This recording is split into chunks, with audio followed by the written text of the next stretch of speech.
Pride and Prejudice, Chapter 18. Till Elizabeth entered the drawing-room at Netherfield and looked in vain for Mr. Wickham among the cluster of red coats there assembled, a doubt of his being present had never occurred to her. The certainty of meeting him had not been checked by any of those recollections that might not unreasonably have alarmed her. She had dressed with more than usual care, and prepared in the highest spirits for the conquest of all that remained unsubdued of his heart, trusting that it was not more than might be won in the course of the evening. But in an instant arose the dreadful suspicion of his being purposely omitted for Mr. Darcy's pleasure in the Bingleys' invitation to the officers, and though this was not exactly the case, the absolute fact of his absence was pronounced by his friend Mr. Denny, to whom Lydia eagerly applied, and who told them that Wickham had been obliged to go to town on business the day before, and was not yet returned, adding with a significant smile, "I do not imagine his business would have called him away just now, if he had not wished to avoid a certain gentleman here." This part of his intelligence, though unheard by Lydia, was caught by Elizabeth, and as it assured her that Darcy was not less answerable for Wickham's absence than if her first surmise had been just, every feeling of displeasure against the former was so sharpened by immediate disappointment that she could hardly reply with tolerable civility to the polite inquiries which he directly afterwards approached to make. Attention, forbearance, patience with Darcy was injury to Wickham. She was resolved against any sort of conversation with him, and turned away with a degree of ill humour which she could not wholly surmount even in speaking to Mr. Bingley, whose blind partiality provoked her. But Elizabeth was not formed for ill humour, and though every prospect of her own was destroyed for the evening, it could not dwell long on her spirits, and, having told all her griefs to Charlotte Lucas, whom she had not seen for a week, she was soon able to make a voluntary transition to the oddities of her cousin, and to point him out to her particular notice. The two first dances, however, brought a return of distress. They were dances of mortification. Mr. Collins, awkward and solemn, apologising instead of attending, and often moving wrong without being aware of it, gave her all the shame and misery which a disagreeable partner for a couple of dances can give. The moment of her release from him was ecstasy. She danced next with an officer, and had the refreshment of talking of Wickham and of hearing that he was universally liked. When those dances were over, she returned to Charlotte Lucas, and was in conversation with her, when she found herself suddenly addressed by Mr. Darcy, who took her so much by surprise in his application for her hand, that, without knowing what she did, she accepted him. He walked away again immediately, and she was left to fret over her own want of presence of mind. Charlotte tried to console her. "I dare say you will find him very agreeable." "Heaven forbid! That would be the greatest misfortune of all, to find a man agreeable whom one is determined to hate. Do not wish me such an evil." When the dancing recommenced, however, and Darcy approached to claim her hand, Charlotte could not help cautioning her, in a whisper, not to be a simpleton, and allow her fancy for Wickham to make her appear unpleasant in the eyes of a man oftentimes his consequence. Elizabeth made no answer, and took her place in the set, amazed at the dignity to which she was arrived in being allowed to stand opposite to Mr. Darcy, and reading in her neighbours' looks their equal amazement in beholding it. They stood for some time without speaking a word, and she began to imagine that their silence was to last through the two dances, and, at first, was resolved not to break it, till suddenly fancying that it would be the greater punishment to her partner to oblige him to talk, she made some slight observation on the dance. He replied, and was again silent. After a pause of some minutes, she addressed him a second time with, "It is your turn to say something now, Mr. Darcy. I talked about the dance, and you ought to make some kind of remark on the size of the room, or the number of couples." He smiled, and assured her that whatever she wished him to say should be said. "Very well, that reply will do for the present. Perhaps, by and by, I may observe that private balls are much pleasanter than public ones, but now we may be silent. Do you talk by rule, then, while you are dancing? Sometimes. One must speak a little, you know. It would look odd to be entirely silent for half an hour together. And yet, for the advantage of some, conversation ought to be so arranged as that they may have the trouble of saying as little as possible. Are you consulting your own feelings in the present case, or do you imagine that you are gratifying mine? Both, replied Elizabeth archly, for I have always seen a great similarity in the turn of our minds. We are each of an unsocial, taciturn disposition, unwilling to speak, unless we expect to say something that will amaze the whole room, and be handed down to posterity with all the éclat of a proverb. This is no very striking resemblance of your own character, I am sure, said he. How near it may be to mine, I cannot pretend to say. You think it a faithful portrait, undoubtedly. I must not decide on my own performance. He made no answer, and they were again silent till they had gone down the dance, when he asked her if she and her sisters did not very often walk to Meryton. She answered in the affirmative, and, unable to resist the temptation, added, "When you met us there the other day, we had just been forming a new acquaintance." The effect was immediate. A deeper shade of hauteur overspread his features, but he said not a word, and Elizabeth, though blaming herself for her own weakness, could not go on. At length Darcy spoke, and in a constrained manner said, "Mr. Wickham is blessed with such happy manners as may ensure his making friends. Whether he may be equally capable of retaining them is less certain." "He has been so unlucky as to lose your friendship," replied Elizabeth with emphasis, "and in a manner which he is likely to suffer from all his life."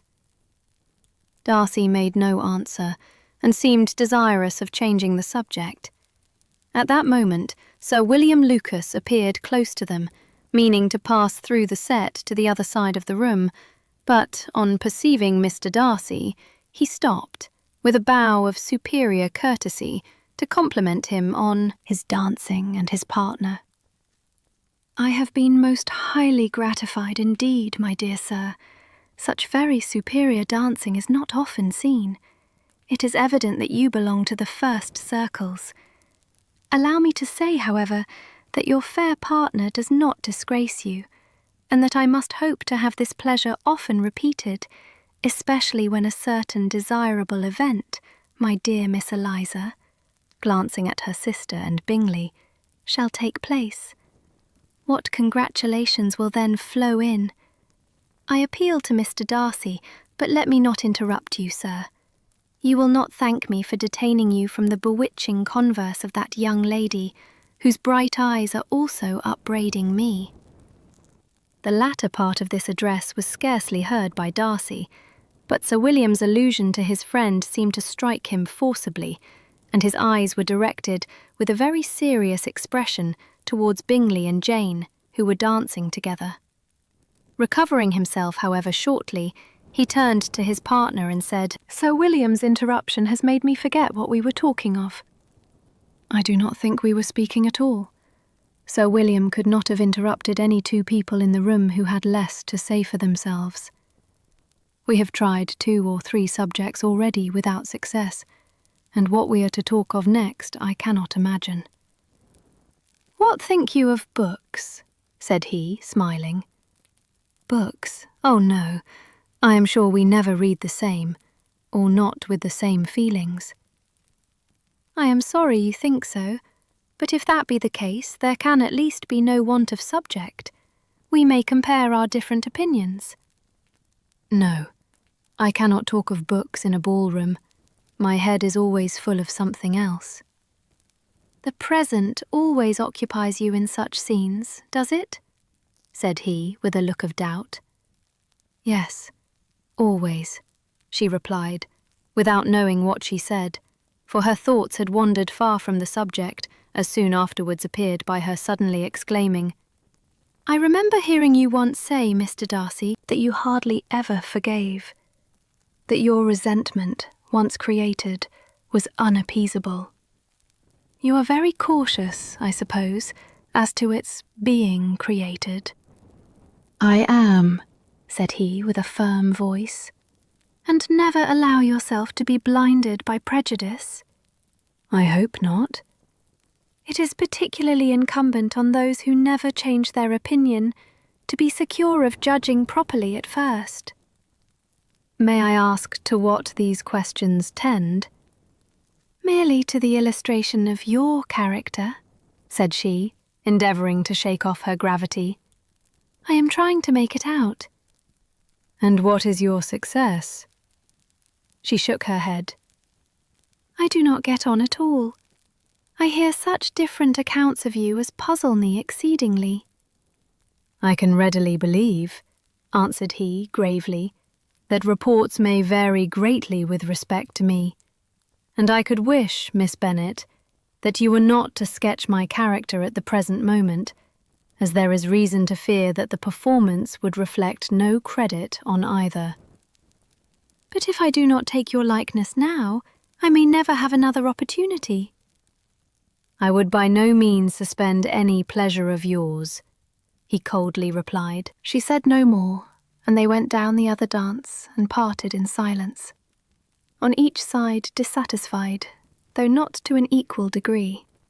For in Darcy's breast there was a tolerably powerful feeling towards her, which soon procured her pardon, and directed all his anger against another. They had not long separated when Miss Bingley came towards her, and, with an expression of civil disdain, thus accosted her. So, Miss Eliza, I hear you are quite delighted with George Wickham. Your sister has been talking to me about him, and asking me 1,000 questions, and I find that the young man forgot to tell you, among his other communications, that he was the son of old Wickham, the late Mr. Darcy's steward. Let me recommend you, however, as a friend, not to give implicit confidence to all his assertions, for, as to Mr. Darcy's using him ill, it is perfectly false, for, on the contrary, he has been always remarkably kind to him, though George Wickham has treated Mr. Darcy in a most infamous manner. I do not know the particulars, but I know very well that Mr. Darcy is not in the least to blame, that he cannot bear to hear George Wickham mentioned, and that though my brother thought he could not well avoid including him in his invitation to the officers, he was excessively glad to find that he had taken himself out of the way. His coming into the country at all is a most insolent thing indeed, and I wonder how he could presume to do it.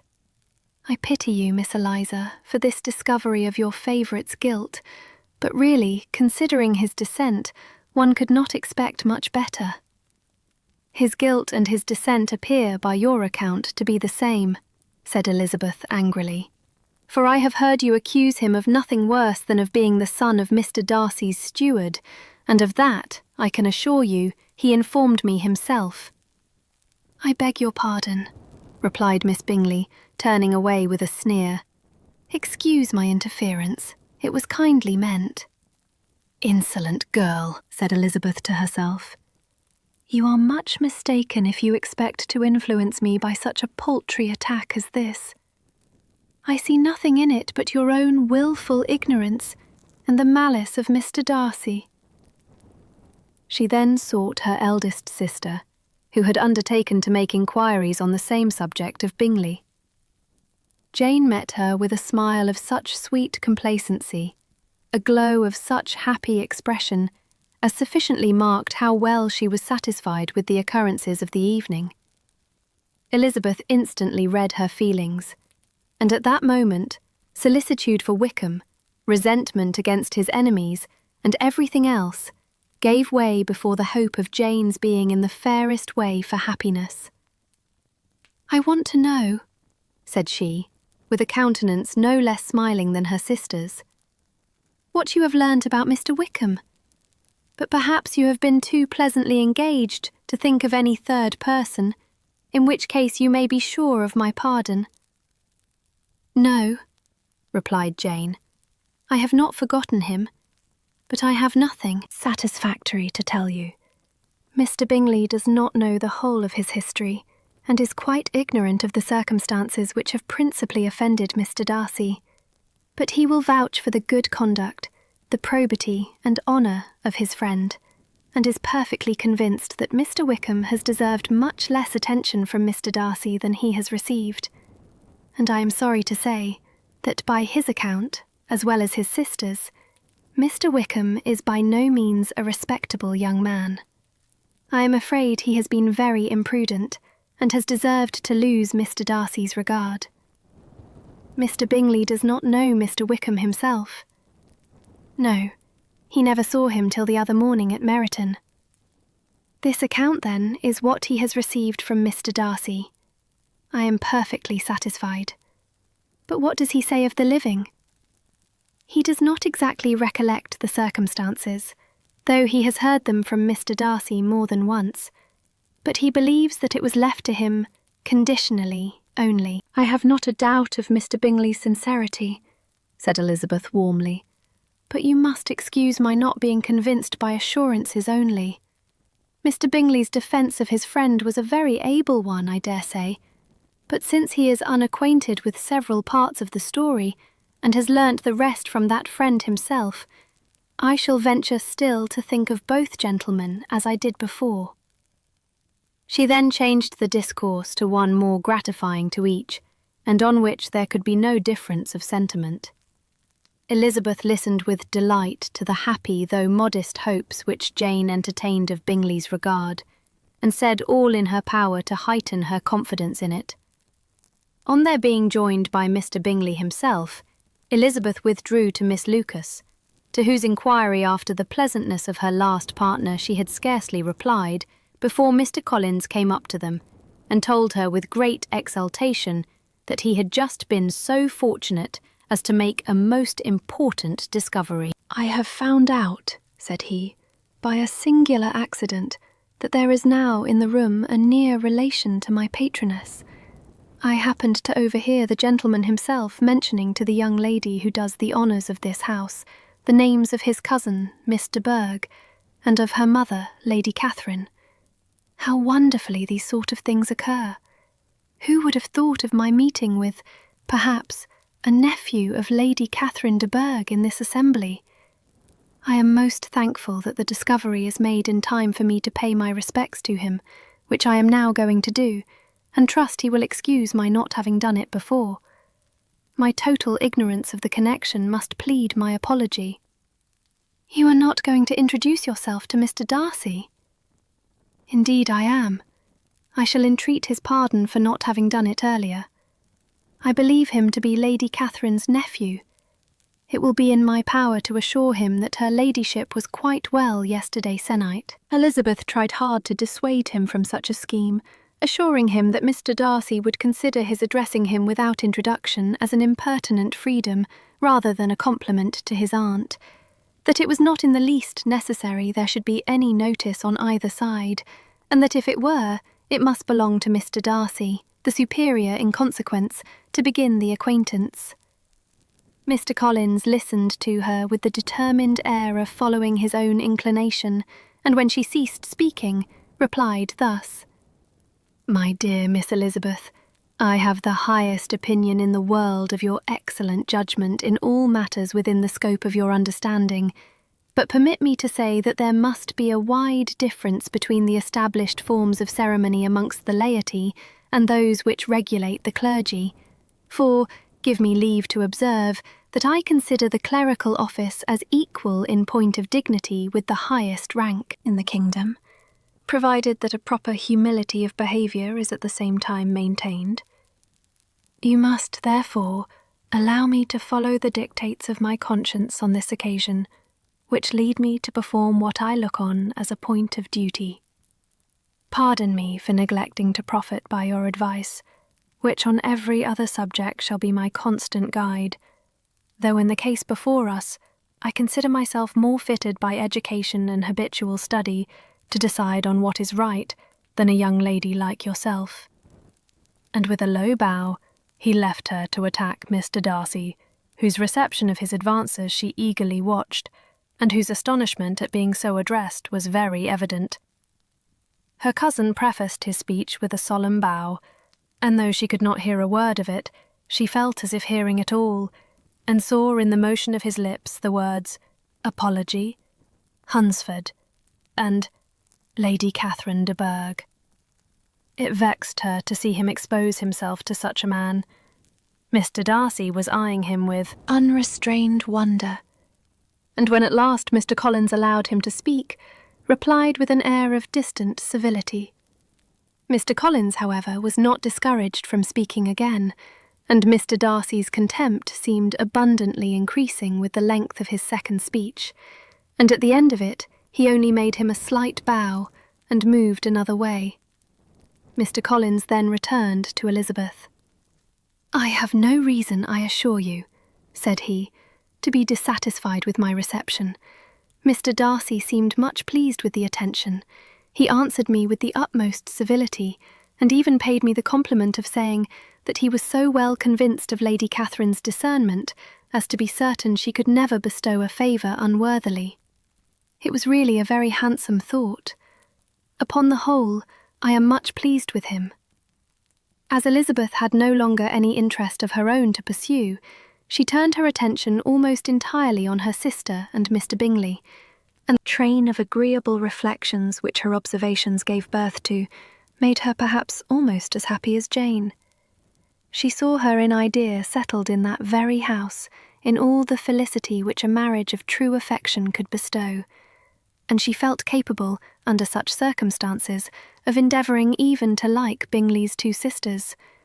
Her mother's thoughts, she plainly saw, were bent the same way, and she determined not to venture near her, lest she might hear too much.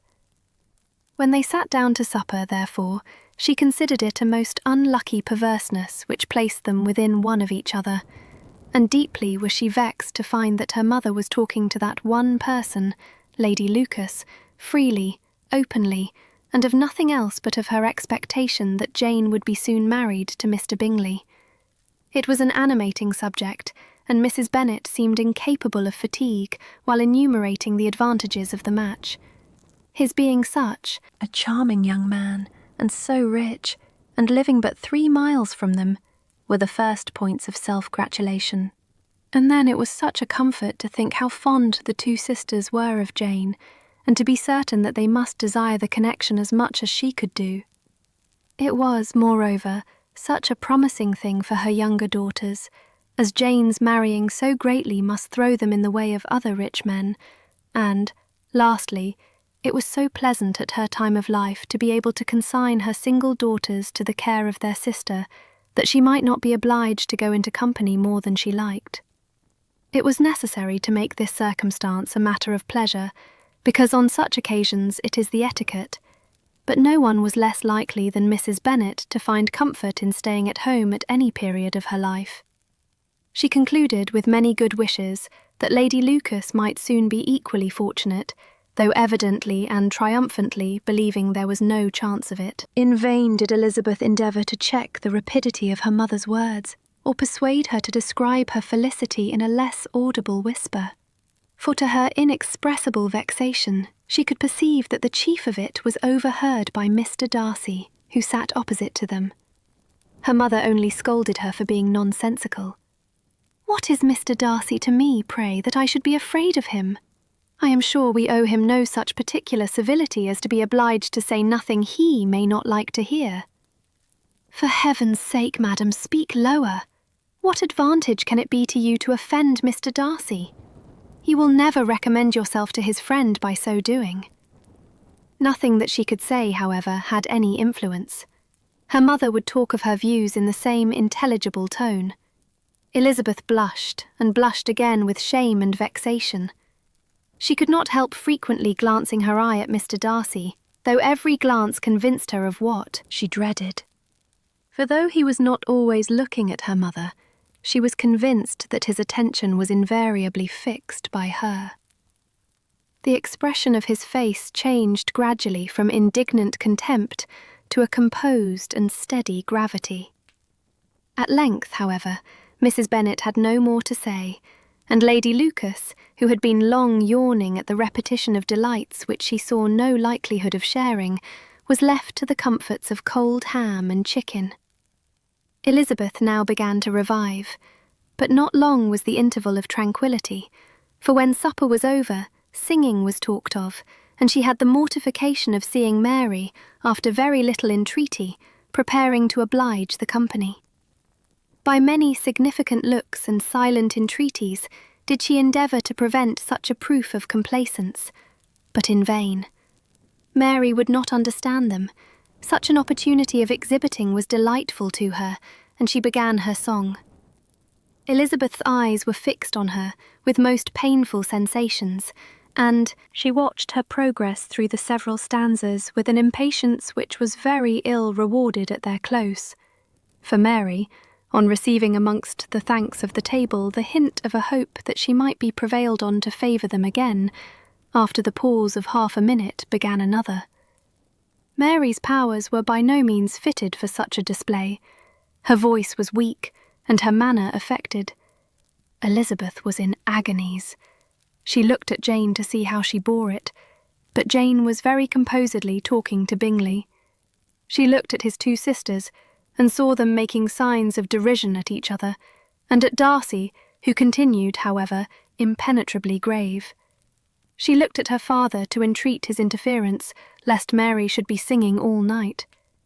He took the hint, and, when Mary had finished her second song, said aloud, "That will do extremely well, child. You have delighted us long enough. Let the other young ladies have time to exhibit." Mary, though pretending not to hear, was somewhat disconcerted, and Elizabeth, sorry for her, and sorry for her father's speech, was afraid her anxiety had done no good. Others of the party were now applied to. "If I," said Mr. Collins, "were so fortunate as to be able to sing, I should have great pleasure, I am sure, in obliging the company with an air, for I consider music as a very innocent diversion, and perfectly compatible with the profession of a clergyman. I do not mean, however, to assert that we can be justified in devoting too much of our time to music, for there are certainly other things to be attended to. The rector of a parish has much to do. In the first place, he must make such an agreement for tithes as may be beneficial to himself and not offensive to his patron. He must write his own sermons, and the time that remains will not be too much for his parish duties, and the care and improvement of his dwelling, which he cannot be excused from making, as comfortable as possible. And I do not think it of light importance that he should have attentive and conciliatory manners towards everybody, especially towards those to whom he owes his preferment. I cannot acquit him of that duty, nor could I think well of the man who should omit an occasion of testifying his respect towards anybody connected with the family." And with a bow to Mr. Darcy, he concluded his speech, which had been spoken so loud as to be heard by half the room. Many stared, many smiled, but no one looked more amused than Mr. Bennet himself, while his wife seriously commended Mr. Collins for having spoken so sensibly, and observed, in a half-whisper to Lady Lucas, that he was a remarkably clever, good kind of young man. To Elizabeth it appeared that had her family made an agreement to expose themselves as much as they could during the evening, it would have been impossible for them to play their parts with more spirit or finer success, and happy did she think it for Bingley and her sister that some of the exhibition had escaped his notice, and that his feelings were not of a sort to be much distressed by the folly which he must have witnessed. That his two sisters and Mr. Darcy, however, should have such an opportunity of ridiculing her relations was bad enough, and she could not determine whether the silent contempt of the gentlemen or the insolent smiles of the ladies were more intolerable. The rest of the evening brought her little amusement. She was teased by Mr. Collins, who continued most perseveringly by her side, and though he could not prevail with her to dance with him again, put it out of her power to dance with others. In vain did she entreat him to stand up with somebody else, and offered to introduce him to any young lady in the room. He assured her that, as to dancing, he was perfectly indifferent to it, that his chief object was, by delicate attentions, to recommend himself to her, and that he should therefore make a point of remaining close to her the whole evening. There was no arguing upon such a project. She owed her greatest relief to her friend Miss Lucas, who often joined them, and good-naturedly engaged Mr. Collins's conversation to herself. She was at least free from the offence of Mr. Darcy's further notice, though often standing within a very short distance of her, quite disengaged, he never came near enough to speak. She felt it to be the probable consequence of her allusions to Mr. Wickham, and rejoiced in it. The Longbourn party were the last of all the company to depart, and by a manoeuvre of Mrs. Bennet had to wait for their carriage a quarter of an hour after everybody else was gone, which gave them time to see how heartily they were wished away by some of the family. Mrs. Hurst and her sister scarcely opened their mouths except to complain of fatigue, and were evidently impatient to have the house to themselves. They repulsed every attempt of Mrs. Bennet at conversation, and, by so doing, threw a languor over the whole party, which was very little relieved by the long speeches of Mr. Collins, who was complimenting Mr. Bingley and his sisters on the elegance of their entertainment, and the hospitality and politeness which had marked their behaviour to their guests. Darcy said nothing at all. Mr. Bennet, in equal silence, was enjoying the scene. Mr. Bingley and Jane were standing together, a little detached from the rest, and talked only to each other. Elizabeth preserved as steady a silence as either Mrs. Hurst or Miss Bingley, and even Lydia was too much fatigued to utter more than the occasional exclamation of, "Lord, how tired I am!" accompanied by a violent yawn. When at length they arose to take leave, Mrs. Bennet was most pressingly civil in her hope of seeing the whole family soon at Longbourn, and addressed herself particularly to Mr. Bingley to assure him how happy he would make them by eating a family dinner with them at any time, without the ceremony of a formal invitation. Bingley was all grateful pleasure, and he readily engaged for taking the earliest opportunity of waiting on her after his return from London, whither he was obliged to go the next day for a short time. Mrs. Bennet was perfectly satisfied, and quitted the house under the delightful persuasion that, allowing for the necessary preparations of settlements, new carriages, and wedding clothes, she should undoubtedly see her daughter settled at Netherfield in the course of 3 or 4 months. Of having another daughter married to Mr. Collins, she thought with equal certainty, and with considerable, though not equal, pleasure. Elizabeth was the least dear to her of all her children, and though the man and the match were quite good enough for her, the worth of each was eclipsed by Mr. Bingley and Netherfield. Hi, Kate here. What was your favourite part from this chapter? Leave us a comment below. If you liked this video, feel free to like and subscribe to my channel.